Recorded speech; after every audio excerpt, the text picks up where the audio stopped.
Bonjour, bonjour les amis. Comme vous le savez, ou si vous ne le savez pas, le PMI vient de lancer un simulateur boosté par le chat GPT, un simulateur PMP. C'est-à-dire que si vous êtes en train de préparer votre PMP et que vous n'avez pas de formateur ou que vous avez un formateur, vous pouvez utiliser ce chat GPT pour vous exercer sur certaines questions, trouver les réponses, pourquoi la réponse est bonne, n'est pas bonne. Bref, sincèrement, je ne sais pas ce qu'il y a dedans, mais je vais tester tout de suite avec vous et puis on va tous regarder. Donc, ici, comme vous le voyez, PMI Infinity, PMI Exam Simulator, explore 175 interactive questions and instantly uncover the intricacies of each response. Deepen your understanding of project management concept to get you ready for the project management professionals. So with PMP exam. Donc, la phrase veut dire, il y a 175 questions, vous les testez et à travers ChatGPT, vous allez comprendre la logique, pourquoi cette question est vraie ou elle n'est pas vraie. Donc, on va tester, voir. Donc, là, on me dit, sign up for ChatGPT Plus, chat with PMI Infinity. Bon, je ne l'ai jamais fait ça. On va voir ce qu'il faut. Ok, donc ça demande un peu d'argent. Mais normalement, moi, je suis déjà ChatGPT Plus, hein. Bref, donc people getting your current plan. Donc, je ne suis pas sur le free plan, hein. Bon, on va voir, on va upgrader. Ok, normalement, je paye déjà quoi. Bon, mais on va payer encore voir. Il faut payer, ouais, $20. Donc, ok. Donc, je paye les $20. Donc, ça veut dire que c'est pas gratuit, hein. Il faut avoir ChatGPT Plus. Ça veut dire qu'il faut payer votre souscription ChatGPT. Mais je pense que je l'ai déjà, mais je suis curieux de voir ce qui se passe. Ok, donc j'ai payé et maintenant j'y suis. Ok, eh ben, j'étais déjà dedans. Alors, j'ai perdu le lien. PMI Infinity. Un instant, je vais changer de lien encore. Donc, je vais directement sur le truc de PMI. Voilà, encore une fois. Donc, voici le simulateur. Donc, moi, je vais choisir le français. C'est vrai que le PMI a mis le simulateur, ils ont mis en anglais. Je ne sais pas comment ça fonctionne. Donc, ici, vous voyez, How does this simulator work? Donc, si vous cliquez là, il va vous expliquer comment il fonctionne. Donc, on peut demander à ChatGPT pour voir comment le simulateur fonctionne.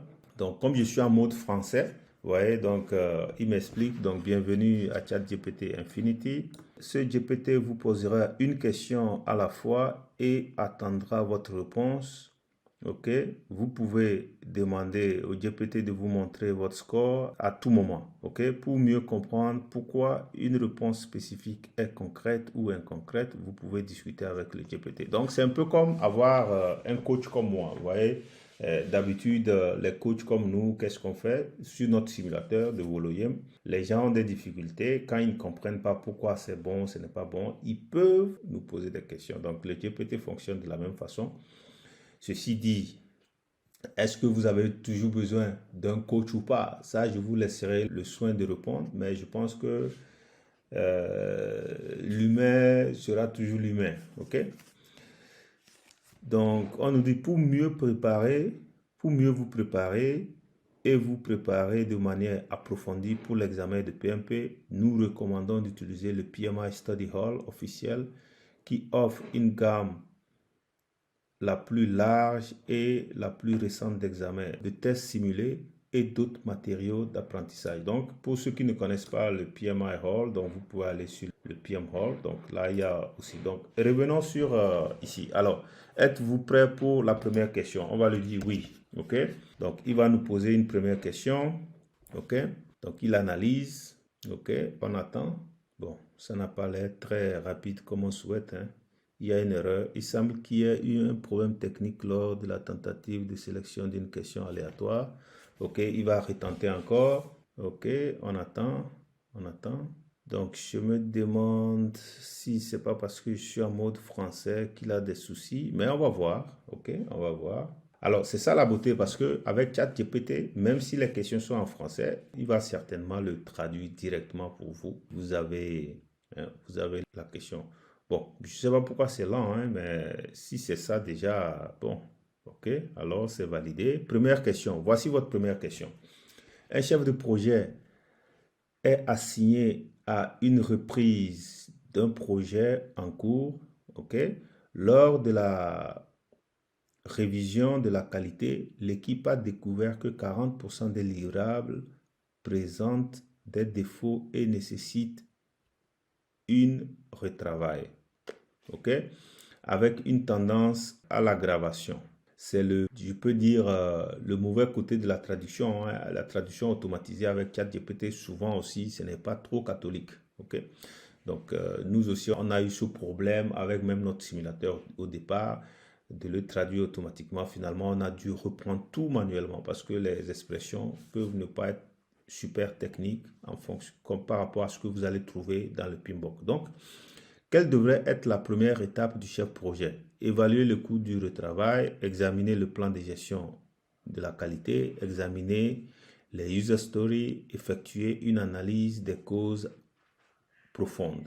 Donc, ici, la question dit, un chef projet assigné à la reprise d'un projet en cours lors de la révision de la qualité. Okay, l'équipe découvre que 40% des livrables présentent des défauts et nécessitent une retravail avec une tendance d'aggravation. Bon, je ne sais pas ce que ça veut dire, mais moi je vais dire, quelle est votre réponse? Moi je vais prendre la réponse D au hasard, on va voir ce qu'il va nous dire.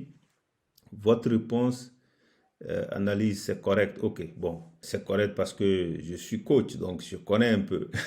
Je connais pas tout, hein, mais je connais un peu. Alors, correct. L'analyse des causes profondes est essentielle pour identifier la source de défauts dans les livrables. Cette approche permet au chef de projet de comprendre les raisons sous-jacentes des problèmes d'approfondissement. Donc, bref, il vous explique. Alors, je vais faire une question suivante. Bon, maintenant, après, c'est à vous d'analyser pour voir ça c'est pratique ou ce n'est pas pratique, hein. Je ne saurais le dire. Seconde question. Durant les premiers jours de l'exécution d'un projet de 6 semaines, un obstacle est découvert par l'équipe de projet. Le chef de projet a travaillé avec l'équipe pour développer et mettre en œuvre une stratégie de résolution de problèmes. Par la suite, le chef de projet découvre que, en conséquence, le projet peut maintenant être achevé en seulement 3 semaines. Que doit faire le chef projet? Donc, vous voyez, ici aussi, ça, c'est des questions. Pour ceux qui suivent nos cours, savent qu'on parle beaucoup de ça. Que doit faire le chef projet? En premier, que doit faire le chef projet? Ici, cette question demande à ce que vous résolvez le problème. Donc, travailler avec l'équipe, bref. Moi, je ne vais pas aller dans les détails. Mon objectif, c'est de garder cette vidéo super courte. Mais je vais choisir au hasard une réponse. Je vais mettre C. OK, on va voir. Ça, c'est la loterie. Votre réponse, c'est maintenir l'échéancier. La réponse A, la réponse est correcte. Vous voyez même que je suis tellement plein de chance quand je... Ah non, non. Il dit la réponse correcte est A. OK, d'accord. OK? Donc, il vous explique. Donc, voilà ce que le PMI a mis en place encore pour vous aider. C'était juste pour vous expliquer ce concept très rapidement ce matin. Et si vous avez aimé cette vidéo, et si vous voulez des vidéos comme ça, dites-moi, je vais en faire beaucoup. Notre objectif, c'est de vous aider sur la chaîne Réussir au PMP à réussir au PMP un coup KO. Allez, on est ensemble.